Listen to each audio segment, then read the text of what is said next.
e hoje nós vamos estudar sobre a reforma religiosa, conhecida também como reforma protestante, e nós vamos entender o porquê. Essa reforma religiosa, ela surge na Europa no século XVI, em diferentes casos, né, se espalham para a Europa, e não tem apenas um caráter religioso, mas tem também um caráter político e econômico. Mas para entender o movimento de reforma religiosa ou reforma protestante, nós precisamos voltar um pouco antes do século XVI, como que era a Europa. Nós vimos que na Idade Média a Igreja Católica ela era única, ela era soberana, inquestionável.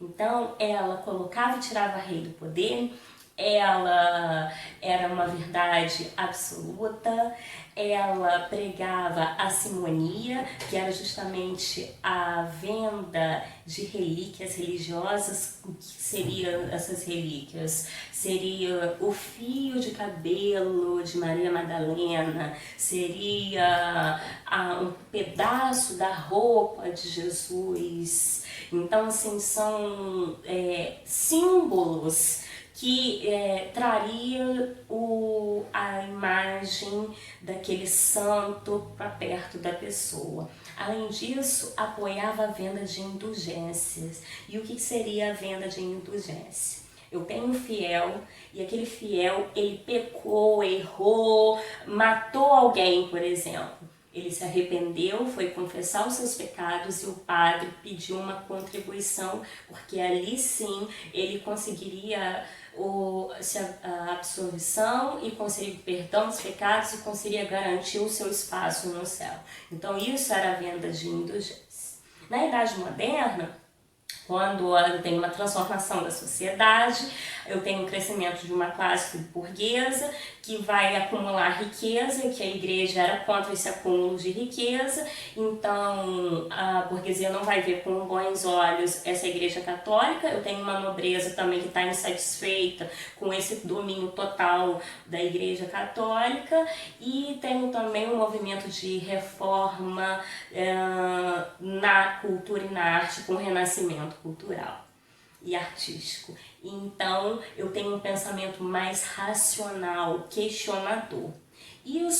Essa conjuntura forma um movimento de reforma religiosa. E então surge a figura de Martinho Lutero, um membro da Igreja Católica, monge agostiniano, teólogo, professor de uma universidade. E ele veio contestar alguns pensamentos da Igreja Católica, como, por exemplo, o clero que fazia parte muitas vezes constituía família, e ele ficava inconformado com aquilo porque, segundo as tradições da igreja, o membro da igreja ele não poderia constituir família. Apenas um leigo, apenas uma pessoa normal qualquer que não tivesse algum título dentro do clero poderia constituir família. Mas o bispo, padre, cardeal, eles não poderiam constituir família. E tinha muitos casos que constituíam, de pessoas que constituíam família. Além disso, Lutero era contra essa venda de indulgências. Prova maior foi quando o Papa Leão X fez uma campanha para terminar as obras da Basílica de São Pedro e fez uma campanha de venda de indulgências.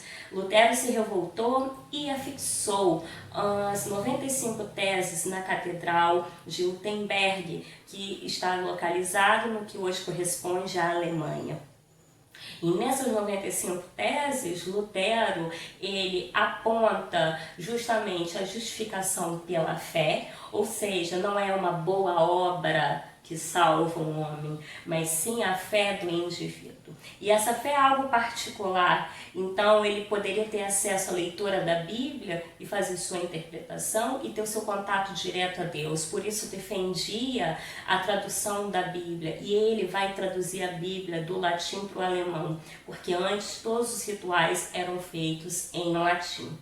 Além disso, ele apoia apenas 2 sacramentos, o batismo e a Eucaristia, que segundo ele são os sacramentos que estavam na Bíblia. Além disso, ele defende o fim do celibato clerical, ou seja, que o líder religioso possa sim constituir família como qualquer outra pessoa. Além disso, ele é contra a transubstanciação. Ou seja, o que significa esse nome? Ele é contra o que dentro da Igreja Católica diz que transforma o corpo e sangue, né, de Cristo na hora da consagração, o vinho e o pão em corpo e sangue de Cristo. Então, Lutero ele pregava apenas essas reformas dentro da Igreja Católica. Ele não tinha como objetivo romper com a Igreja Católica ou fazer uma nova religião. E aí o Papa ficou inconformado com essas 95 teses, achou que foi um afrontamento de Martinho Lutero e vai pedir que ele se retrate. Só que o Lutero ele não vai se retratar, porque ele vai dizer que todos os questionamentos que ele fez estão corretos, que a igreja está falhando, ela precisa se redimir, ela precisa se reconfigurar. Então o Papa Leão X simplesmente vai excomungar Martinho Lutero. Martinho Lutero então foi expulso da Igreja Católica e teve grande apoio da nobreza na época, e que o incentivou a traduzir a Bíblia, como eu falei para vocês. Então ele traduz a Bíblia para o alemão e aí começa a propagação da fé luterana. Então tem aí o surgimento da igreja luterana, ou seja, uma igreja que vinha para protestar aquilo que discordava da Igreja Católica. Então, já nesse primeiro momento, eu já chamo a atenção para vocês daquilo que eu falei no início, que eu iria explicar. Por que reforma protestante? Porque está protestando aquilo que não concordava com a Igreja Católica. Mas se a gente observar, não tem nenhum dogma que Martinho Lutero conteste a Igreja Católica. Na verdade, ele queria apenas mudanças porque ele não estava concordando com atitudes de algumas lideranças da Igreja Católica, mas não com o que estava escrito na Bíblia. Nas outras aulas, nós veremos sobre a reforma religiosa de João Calvino e de Henrique VIII na Inglaterra, com que deu origem ao anglicanismo. Espero que tenham gostado. Até mais!